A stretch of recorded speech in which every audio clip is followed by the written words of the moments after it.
naquele assunto também que a gente sempre pergunta aqui e tem que falar, o anticristo. Eu acho que o que mais me intriga na questão dessa linha teológica de tribulação, de um anticristo, um ser específico, é a questão do próprio Israel, dos judeus. Sim. Eles esperarem o Messias. E... Até hoje. E aí, não sei se essa profecia já se cumpriu, porque o Messias veio, claro. Mas, se não tiver um anticristo, um ser específico, os judeus vão ficar a vida toda, vai acabar, e eles vão ficar esperando o Messias, é isso? Vamos lá. O que os judeus entendem de Messias? Majoritariamente, ou pelo menos o que nós cristãos temos acesso na literatura judaica, porque, de repente... Essa vontade de ser um pouquinho baixo. Cuidado. Fui, mano. Quase caiu. O que a gente tem sobre a literatura judaica, que também, eu não sou um judeu, então assim, é óbvio que ele falaria com muita mais propriedade. Mas pelo que a gente lê dos textos bíblicos e das literaturas judaicas um pouco mais modernas, é que eles acreditavam que o Messias seria um grande imperador que julgaria as nações a partir de Israel, que agregaria de novo o seu povo disperso por conta dos exílios que houveram na história de perseguição de Israel, e que subjugaria as nações a Israel. Ou seja, o Messias é um judeu que vai cooptar todas as outras nações para servir Israel, né? É mais ou menos o que eles esperavam do Messias. Quando Jesus veio totalmente com uma proposta que está profetizada no Antigo Testamento a respeito dele, mas que foi compreendida de uma outra forma, e ele vem, né, dizendo, o meu reino não é desse mundo. E os judeus estão lá esperando um cara que vai implantar o reino dele ali naquele momento. E que o reino não é espiritual, o reino é físico. Então, eles ainda carregam consigo essa esperança de que esse Messias venha. Por quê? Gente, eu sempre falo aqui de respeito, e vou de novo usar essa expressão. Eu não quero desrespeitar nenhum, de repente existem judeus que estejam nos assistindo. Mas vamos analisar a história de Israel. Quantos exílios, quantas perseguições, quantos impérios se apropriaram do que era deles, quantos povos subjugaram eles até hoje, no decorrer de toda a sua história. Praticamente, eles viveram de cativeiro em cativeiro. Basicamente, então, a esperança de um Salvador que tirem eles desse opróbrio, tirem eles desse ciclo vicioso, vamos dizer assim, que não tem a ver com eles, mas com as outras nações que sempre os inferiorizaram, é muito convincente. E não estou dizendo que haja má fé. Não é isso que eu estou dizendo. Eu estou dizendo que há uma lacuna enorme para que isso possa ser inserido como pretensão escatológica. Porque eles viveram de exílios em exílios, de cativeiros em cativeiros, devastados. Quantas Jerusalém foram construídas, reconstruídas? Se a gente for estudar a historicidade, a geografia, melhor dizendo, né, de Jerusalém, a gente vai ver que cidades de Israel foram destruídas, reconstruídas em cima, ruínas que estão subterrâneas, a metros de escavação, porque eles passaram por esse desmonte por diversas vezes. E aqui é preciso a gente fazer uma distinção, e eu preciso que quem nos assiste entenda que o Israel bíblico não é o Israel de hoje, tá? Tá bom? Porque a gente se solidariza com o Israel, o Estado de Israel hoje, e devemos sim se solidarizar com o Estado de Israel, e da mesma maneira que a gente se solidariza com a Palestina, tá? Tem povo de Deus em Israel, tem povo de Deus na Palestina.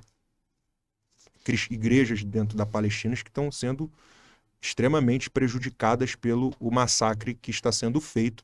E quando eu digo isso, eu não estou isentando também que essa guerra tenha se iniciado por parte de um grupo terrorista que é o Hamas. Não há beijinho para nenhum dos dois lados. Existe sim uma guerra política, a gente não vai entrar por isso, que é muito antiga, nós estamos falando aqui de escatologia e Bíblia, e que não vai se resolver assim como você vê aí o pessoal da internet dizendo não, que não é tão simples assim como os políticos também falam não. É uma coisa que tem uma densidade muito maior do que a gente possa imaginar, primeiro porque a gente nunca pisou em uma situação parecida com o que eles pisaram, ou que eles estão vivendo. Então, esse Israel espera esse Messias assim. E isso se encaixa perfeitamente, porque você tendo essa teologia dispensacionalista, né, se apropria muito disso para construir o quebra-cabeça para onde eles estão se direcionando. E aí entra a questão do anticristo, que cai como uma luva para essa necessidade que eles carregam escatológica, de um Messias que governe a partir de Israel. Só que o anticristo, descrito pelas Escrituras, não vai governar a partir de Israel. A proposta dele não é essa. A proposta do anticristo não é essa. A proposta do anticristo, do pouco que a gente entende, é paz, né? Governo único, né? Então, assim, como agora o Bruno entende, né? E a história da igreja manifesta esse pensamento, que não há isenção de que exista a pessoa do anticristo. Não há. Eu não erradico a pessoa do anticristo, o anticristo pessoa. Mas eu compreendo perfeitamente que o anticristo, né, ou melhor, o espírito do anticristo, como as escrituras diz, já está. E não está agora, no século 21, em 2024. Já está desde quando a igreja se formou. Porque João, na sua carta, na sua primeira carta, vai dizer que jaz muitos anticristos, que saíram do meio de nós, mas não eram um dos nossos. Porque senão não teriam saído. Volta para a questão da eleição, né, que a gente falou aqui anteriormente. Então ele diz que esse espírito do anticristo já impera, que é um sistema, sim, né, e que a palavra anti quer dizer contrário ou igual a Cristo. E há essa ambiguidade de aquele que é contrário a Cristo é contrário porque quer ser o Cristo. Então essa ambiguidade é que existe dentro do anticristo. Ele quer ser o Messias, ou quer se apresentar como Messias no lugar de, contrário ou no lugar de. Então ele quer se apresentar como Messias. E por isso ele é o anticristo. Então esse espírito do anticristo já se levanta. Já está aí há muito tempo. E já está aí, sabe, enganando muita gente. É mais um sistema político do que uma pessoa em si, né? É mais um sistema que pode ser político e religioso. Ele pode ser religioso porque ele nega a divindade de Cristo. Opa, vamos olhar para as matrizes religiosas à nossa volta que parecem com a nossa fé, né? E aí a gente está falando de confessionalidade e não de rechaçar essas religiões, mas eu sou confessional, então eu preciso reafirmar o que eu creio. Então vamos olhar para as teologias de religiões que parecem um pouco com o que a gente prega, mas que nega a divindade de Cristo. Jesus não é Deus, Jesus é só um profeta, eles dizem. Sim. Então, peraí, anticristo, Cristo é o Messias, e a cristologia trabalha com a sua deidade, ele se afirma como Deus de diversas maneiras, cremos nisso. Então, peraí, alguma coisa está errada aqui. Então, quando eles dizem que Jesus não é Deus, não é uma coisinha simplesinho lá que eles discordam da gente, não. É algo totalmente central para a fé. Totalmente central para a fé. Porque se Cristo não é Deus, a gente desmonta a natureza caída do homem, a gente desmonta um monte de teologia. Porque só um cordeiro perfeito podia morrer no lugar de homens pecadores para que o preço que a gente deveria pagar fosse pago. Então não é uma coisinha simples a se negar, não. Essa questão de Jesus é até uma pergunta que o Erle mandou. Tem que fazer, que eu acho bacana. Mas só pedir, antes de você fazer. Faz aí. Mas isso aí também não dispensa um anticristo específico? Não dispensa. Não dispensa. Eu não chego a esse ponto. Eu sei que existem amigos e teólogos muito competentes, muito mais do que eu, que dispensam a ideia de um anticristo pessoa, né? E eu não dispenso porque a figura do anticristo aparece de forma figurada no